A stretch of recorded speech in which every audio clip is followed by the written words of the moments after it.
Sino ka para kantiin mo mga tao? Wala ka pang tahig. Kaya kong pagpantayin ng mga paa mo rito.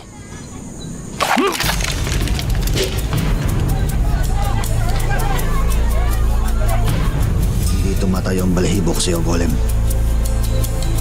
Kung talagang matapang ka, iputok mo yan. Iputok mo!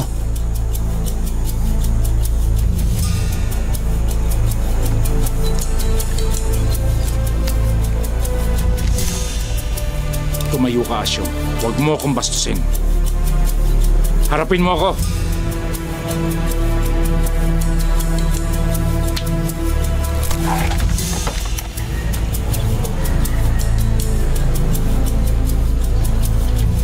Tinitiyak ko sa'yo, Golem, na dyan sa lupang kinatatayuan mo, padadapain kita.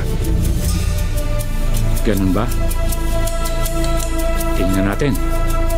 Walang makikialam. Asyong, kaya mo yan.